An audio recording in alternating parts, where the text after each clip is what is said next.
एक टैबू बना हुआ है कि अगर कोई मर्द अपने घर में किचन में जाके अपनी बीवी का हाथ बटा दे या अपनी बीवी से कोई उसकी चीज़ ऐसी कर दे तो हमारा माशरा मजाक उड़ाने लगता है। उस पर कहा जाता है कि ये जोरू का गुलाम है। द एक्चुअल वर्ड इज़ ये जोरू का गुलाम है, गुलमचा है। इस तरह की बातें हमारे माशरे में होना शुरू होती हैं। तो ये चीज़ क्यों हमारे माशरे में है कि भाई मर्द जो है वो कोई औरत की हेल्प नहीं कर सकता, वरना तो वो जोरू का गुलाम है। और इसी के साथ में एक सवाल और जोड़ूंगी कि मर्द को क्या स्पेशली मना किया गया है कि किचन में जाना मना है? दोनों के साथ जवाब देखें। ये जवाब आप सबसे पहले हम उस सेट पर कर रहे हैं जहाँ किचन में बनाते वो तो हम ही देख ही रहे हैं। बिल्कुल बिल्कुल बिल्कुल। बात ये है कि जब मैं रियासत मदीना की जब बात कर रहा था ना, वहाँ वो मर्द कैसे मर्द हैं जो अपनी बेगम के साथ कभी दौड़ लगाते हैं और दौड़ लगाते हुए कहते हैं आयशा इस बार तुम जीत गई, और फिर जब दूसरी बार दौड़ लगाते हैं तो फरमाते हैं कि इस बार मैं जीत गया।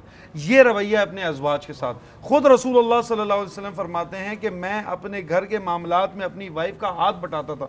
अब हमारे क्या काम होंगे वो रसूलुल्लाह सल्लल्लाहु अलैहि वसल्लम कि जिनको देखने फरिश्ते आते हों।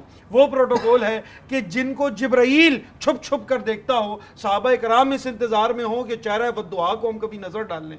वो जब घर जाते हैं अपनी अज़वाज का काम में हाथ भी बटाते हैं। बल्कि रसूलुल्लाह सल्लल्लाहु अलैहि वसल्लम ने इस चीज़ को मोटिवेट किया है। सवाब है कि अपनी बेगम के साथ हाथ बटाना किचन के अंदर उनके मामलात। और इसी तरह सिमिलरली सिर्फ किचन नहीं है, सफाई सुथराई में किसी भी चीज़ में बेगम के साथ हाथ बटाना, मैं तो कहता हूँ सिर्फ कह भी देना काफ़ी होता है। अमूमन हमारे यहाँ कह भी देना काफ़ी होता है कि हाँ अगर कोई काम है तो मैं कर देता हूँ। तो ये सारी चीज़ें देखिए, जब आप घर चलाते हैं ना, हमारे यहाँ फैमिली सिस्टम है। जब आप घर चलाते हैं इंसान को कुर्बानी देनी पड़ती है। हमने बचपन से अपने बहनों के साथ किचन में हाथ बटाए, सारी चीज़ें।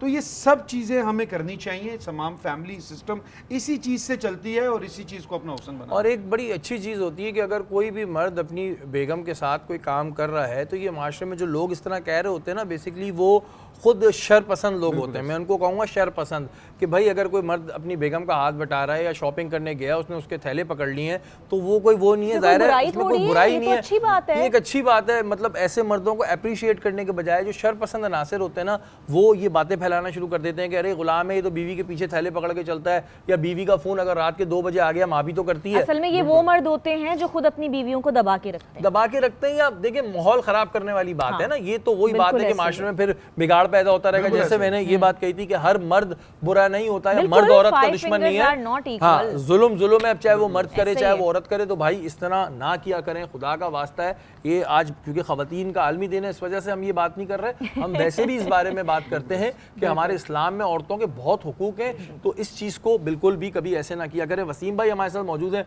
वसीम भाई, टाइम की कमी है, मैं चाहूँगा कि आप भी अपना हिस्सा डालें।